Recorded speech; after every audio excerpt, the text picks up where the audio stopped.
Well, this morning we have people who might know more than we do, because I'm not an economist. I'm not going to profess to be one. But this morning we have the chief economist in the office of the leader of the opposition, Taharqa Obika. Good morning, and thank you so much for joining us this morning. Good morning to you. Pleasant morning, Natalie and Raucus, and to all viewers in Trinidad and Tobago and on the World Wide Web. It's a budget day, and I'm grateful to be here and thankful for life, given the pandemic, and seen many persons pass. And I want to say that we, as all citizens, stand with those who have lost and who continue to have family members who suffer from the COVID-19 virus. Just to start off by saying Trinidad and Tobago is in a unique position. We have always been speaking about diversifying from oil and gas. Before we started rolling tape, we spoke about Jamaica digging deep into their resources and exploring their culture. There was one comment in 2006 when I was at UWI. They said that the earnings of Sean Paul at the time, the top earning Jamaican artist, was more than the banana industry in Jamaica entirely. So artists themselves are actually institutions, and that is one avenue that we could look to explore. But the budget, the Minister of Finance is facing an uphill task. You have $56.2 billion is the cumulative deficit over the past 6 years, and he's trying desperately to get tax revenue.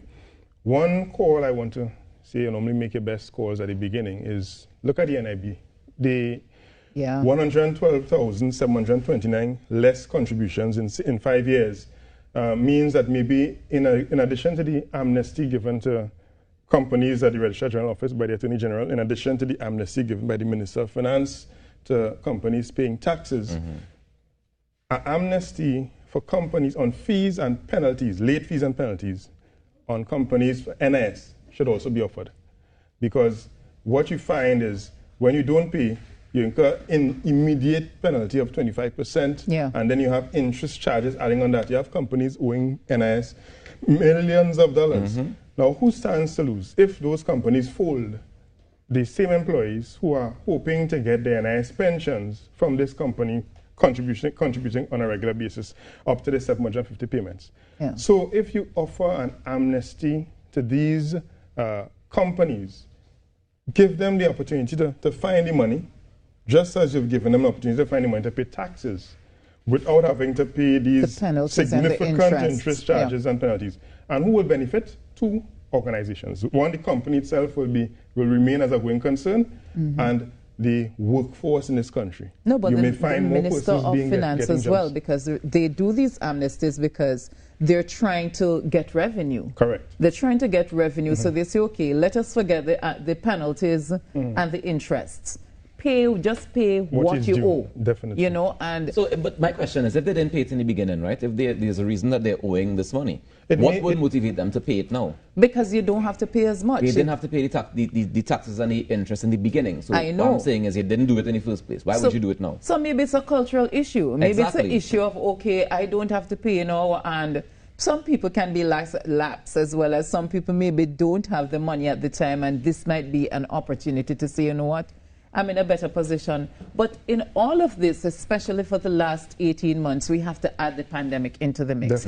Which means that a lot of people, businesses, might be seeing a less revenue stream within their businesses. And therefore, to have all of these taxes to pay, I think that's why you keep hearing from the business community. I've heard, give us a moratorium so that 18 months moratorium, so that if we have loans, we don't have to pay back right away.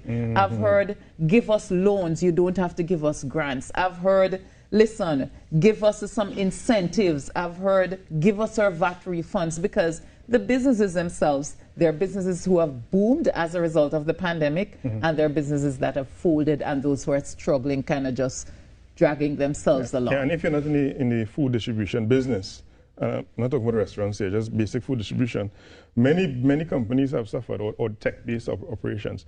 I'll give a simple example. Even companies involved in food. If your business depending on workers coming to a particular junction, so let's say you have a shop that is not a supermarket that provides a very peculiar item of interest. Maybe you're selling bread, you know, and workers. So a parlor or even a bakery. Right. Workers are coming out. Or if you had a car wash, for example. And then you were depending on cash flow at a particular time to pay NS contributions for maybe your 50 or 100 workers. that due could be significant. So when you add the interest on top of that, it's like a ton of bricks coming down on you. So it's just a call I wanted to make at the very beginning, so that the Minister of Finance may be in a position to at least give these companies an opportunity to get back to production. But can the Minister of Finance afford that at this time? Can the Minister of Finance afford to say, okay, you have lost money, so have we as a government, as somebody who has to be collecting all these taxes? Because one, you haven't been collecting. We know of the issues with the BIR and the collection of taxes. And now you have a situation where businesses are in a bind as a result of the pandemic, which means that the government is getting even less money.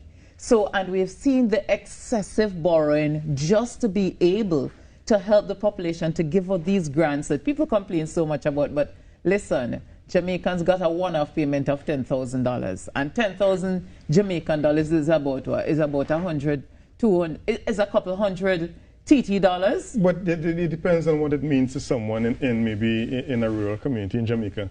Maybe not in Kingston or Montego Bay. But let's go back to the point you made at the very beginning of this part. You said companies are asking for loans, not grants. But yes, I've heard that. I've literally heard that from some people. Right, so to qualify for these loans, they needed to have the tax payment up to date. So the amnesty came as a necessary measure. So you can have your tax statement up to date. The Registrar General amnesty came as an important measure, so you can have your company registration documents and ownership up to date.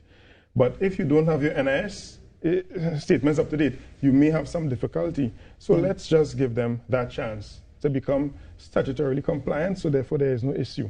The government may say, well, some persons may say, well, maybe they lose some hundreds of millions of dollars in interest charges and fees. The other issue is they may never get that. Because those companies may just decide to fold. And if they fold, everyone loses. The economy loses, the workers lose, companies lose, and of course, the Minister of Finance loses taxes. Of course. But getting to another issue, recently we had the Africa CARICOM summit, right? This normally, just to give a very boring economic perspective, but a very exciting from an economist perspective, right? This is really a holdover from the Africa, Caribbean, Pacific formulation that the Europeans negotiated with the former colonies in Africa, the Caribbean, and the Pacific. Pacific being the Southeast Asian countries like Papua New Guinea and so on. Now, Africa CARICOM is an opportunity for us to benefit. So recently you had a CARICOM office open in Kenya. Republic Bank being the largest domestic Caribbean bank headquartered in Trinidad and Tobago, made the single largest diasporic investment in Ghana in 2015. I happened to be a part of that when I worked at Republic. And a lot of companies from the Caribbean, including Grace of Jamaica, including Sasha Cosmetics, including Paramount, including, well, I'm guessing SMJD may also follow because they have 100 countries in 100 years plan. A lot of companies have used Republic Bank as a bridge to get into the African continent, starting with Ghana, a market of 30 million. So we have opportunities to exploit, and the private sector can get a chance to make that move. But of course, there are economic fundamentals that we have to address.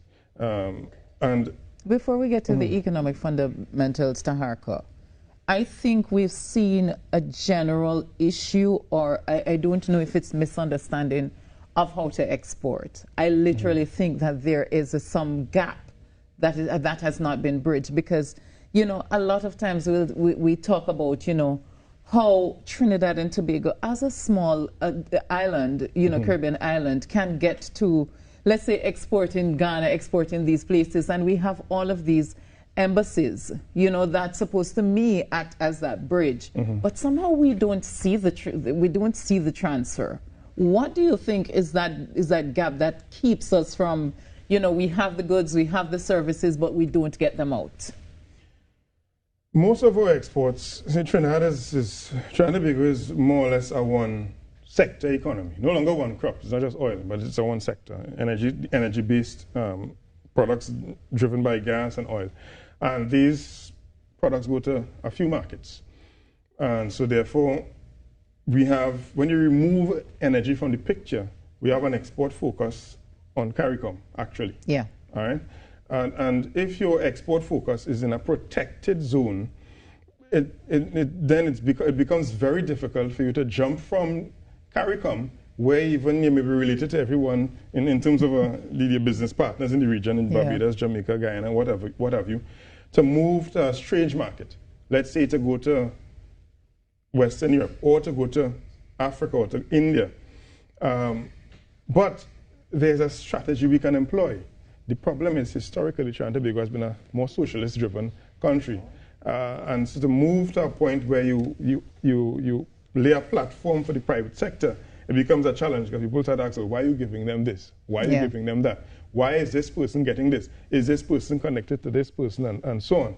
And then you have issues of nepotism and arising. So you need to have a framework to support private sector expansion.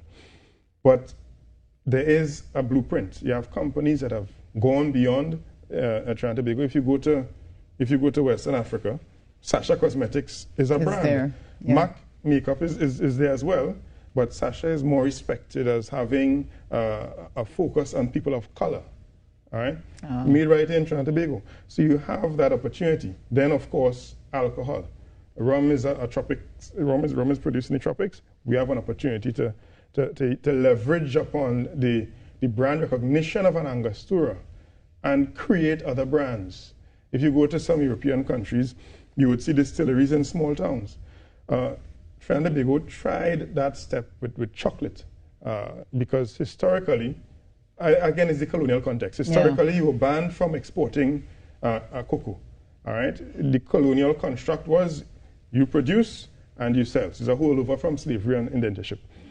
Now, a couple decades ago, they began a shift, and in the last decade, there was an entire movement towards creating chocolatiers. So families creating recipes for chocolate, keeping that as their intellectual property, and then trying the local market first, and then looking to export.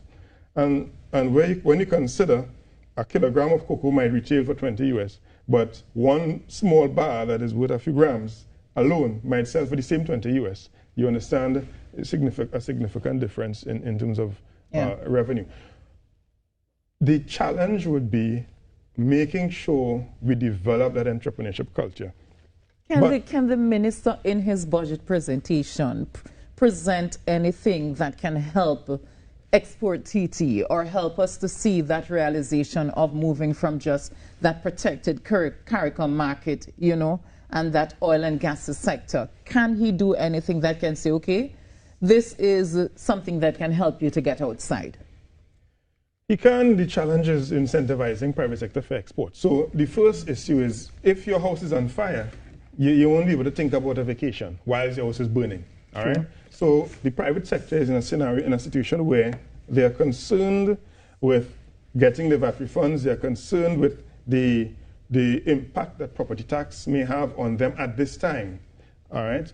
And so some of them are asking, for example, the Summer Business Association, the head of the chamber, the new head, I think it's Roach, Ian Roach. He asked for a reduction maybe to 1% for now, so for the private sector. Then that also begs the question, what about the property development sector, the real estate sector, the rental industry, and those kinds of things? So the private sector generally is in a situation where they're waiting. It's like when you're in a country where the price of fuel is deregulated, you will see cars waiting at the pump because they hear that the price will change in the next hour. And they will not buy. So the private sector is waiting. Meanwhile, they're investing their funds in Guyana. They'll take a cousin, they'll take a brother who has some funds, and they'll send them to Guyana and say, open my shop up there and let's see how things run. And still CARICOM, still within that protected CARICOM market. Yes, but Guyana is the new El Dorado. Well, actually, it has been, it was the El Dorado before. Right? It's a return of the king. Right? Okay, Cavex with that. You know what, you might have it here too, you know, you never know. Trinidad and Tobago, the return of the king, you never know. King and queen, right? All right, Elzo, we're going to take a quick break, and when we come back, we continue talking about the budget, because today, budget matters. And funny, look at the Express this morning. It says, ease taxes on food prices. The supermarkets want waivers on imported goods in budget today. So not only the supermarkets, but the people are telling you on the street that, listen, food prices are too much. So people are hoping that that is something the Minister of Finance will address in his budget presentation. Obika, Taharqa, how do you think he'll be able to do that? Well, we wait and see. The challenge is, no matter how many waivers you give, as we discussed, there will be families that simply can't afford it. So what is necessary, whether the current situation of the economy can handle it successfully or not, is that we have to find a method of supporting families for what could be an indeterminate period. Yeah. All right? But you know what? In the last budget, the minister allocated $500 million for agriculture alone. Should that not be one of the things that would assist in dropping food prices, the investment into local agriculture? The Minister of Finance, however, unfortunately has gatekept the agriculture, $500 million in his ministry.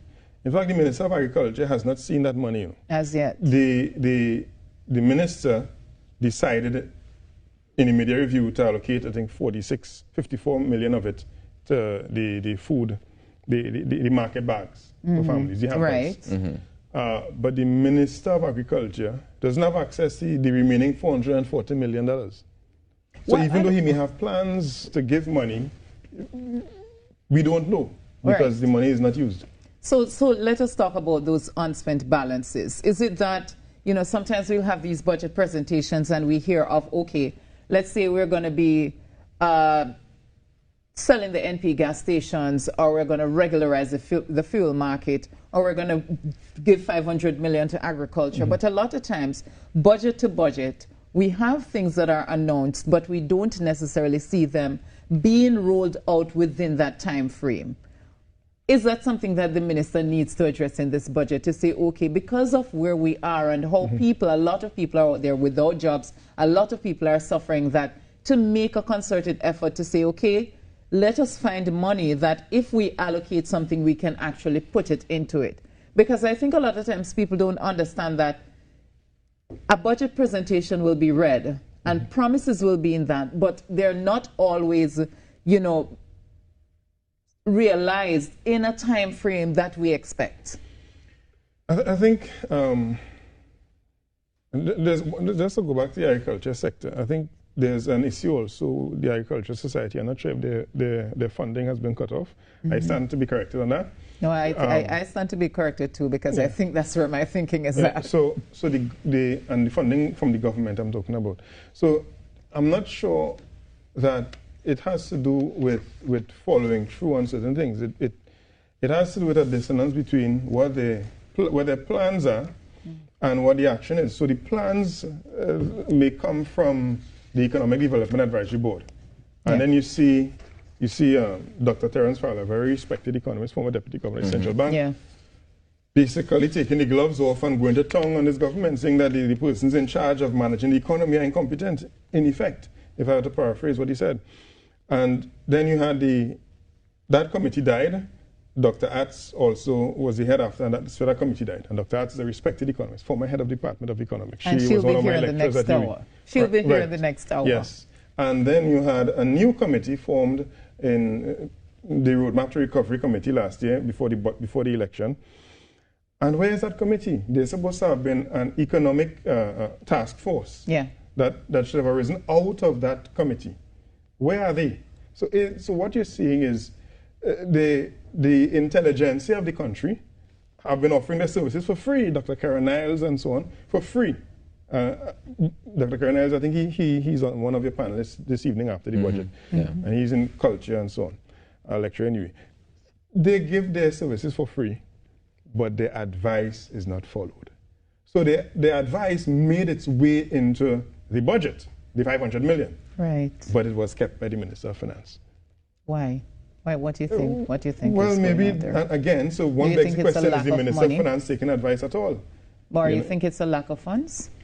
Because remember that when we do the budget and we say, okay, this year $54 billion. The reality is that how much of that is the Minister of Finance collecting in real time?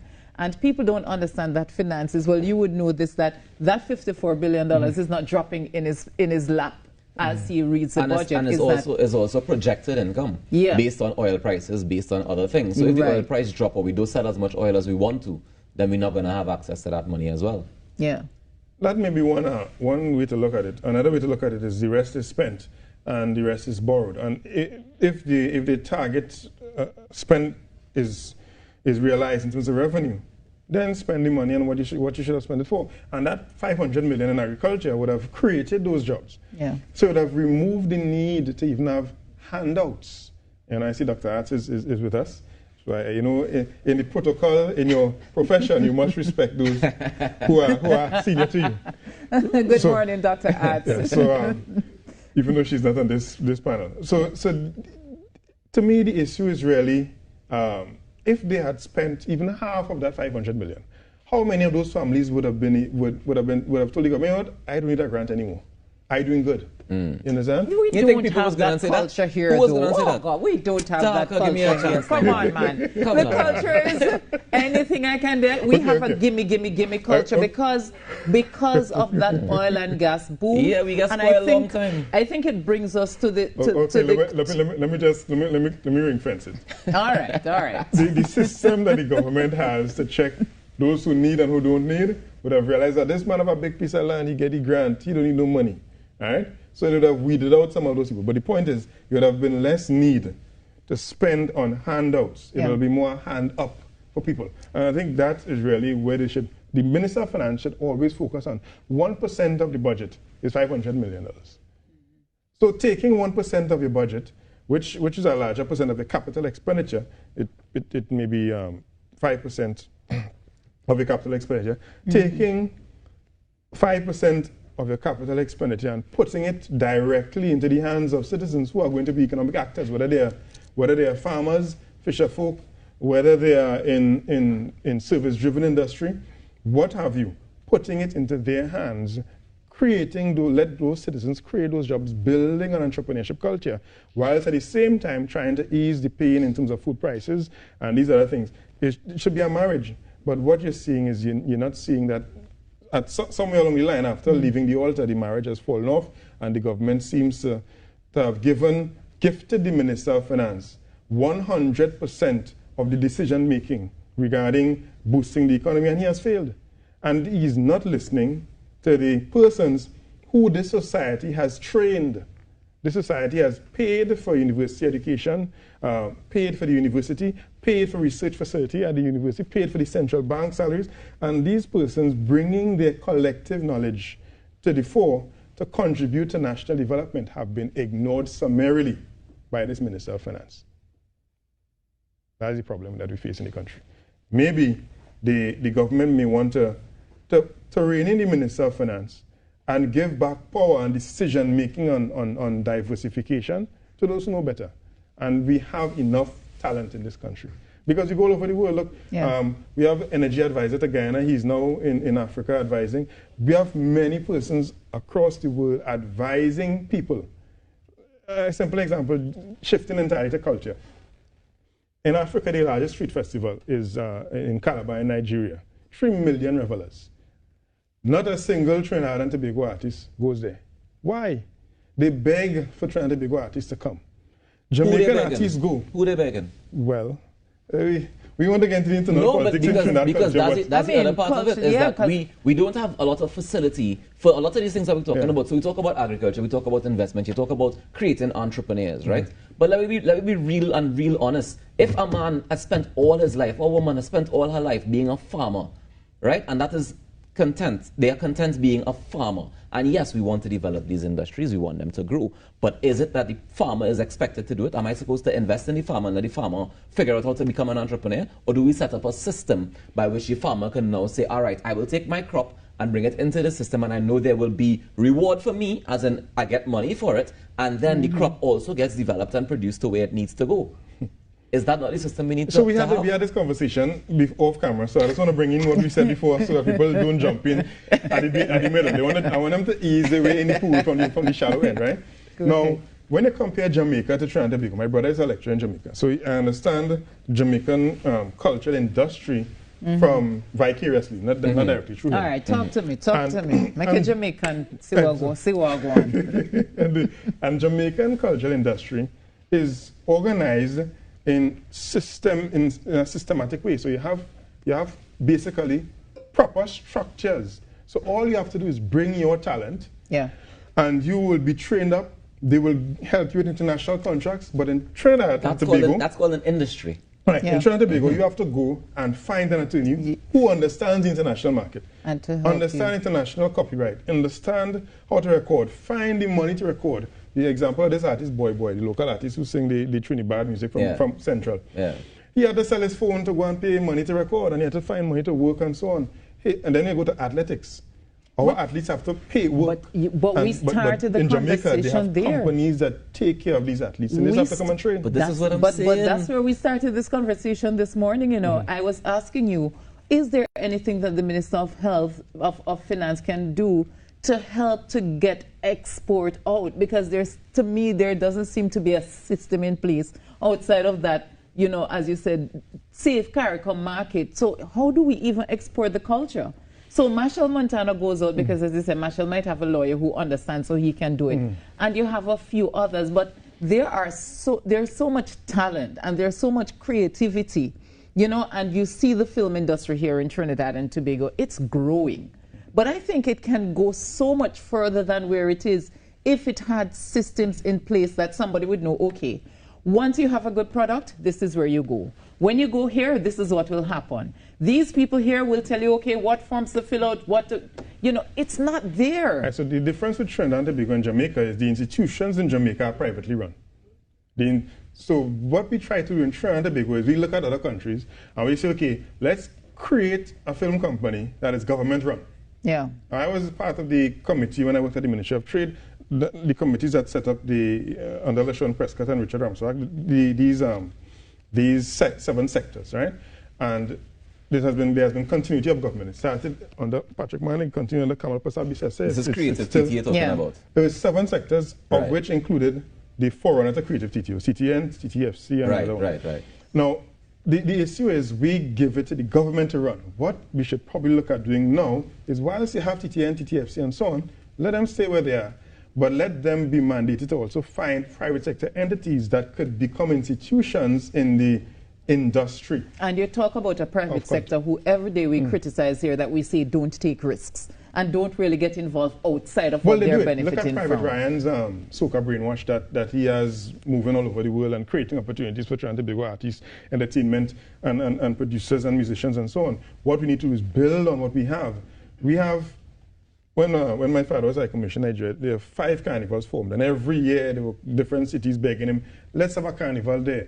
What we need are entrepreneurs who are ready to go there and show the government, okay, I'm on ground in Nigeria, and the Nigerians will pelt money at you, and then we need to build a structure that connects them. We're going to ask you to help us to make those connections. At least that's one market more that we can be in. Well, but it's not just one person. It's the community. We can figure it out. Because I'm more on the out. research end. You need people who are actually going on the ground. But you see, you seem to know more than what most of us know, because somehow we're sitting back and we're not getting to that point where we can say, okay, we are in this market and we're benefiting from it. But Taharqa, whether or not you want to believe it, the hour is almost up. So my question is definitely up. So my final question to you is, you're probably going to have to do it in 30 minutes, is 30 seconds. 30 seconds. If there's one thing that you think the Minister of Finances should include in the budget today, what is that?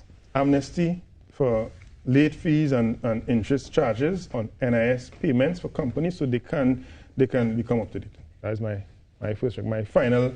If they get that, then at least they do something. And secondly, supporting giving the money to farmers in a program that could boost agriculture and create jobs in that sector, and also giving some finances to companies that can go to other markets and boost our cultural product, because we have opportunities there right now.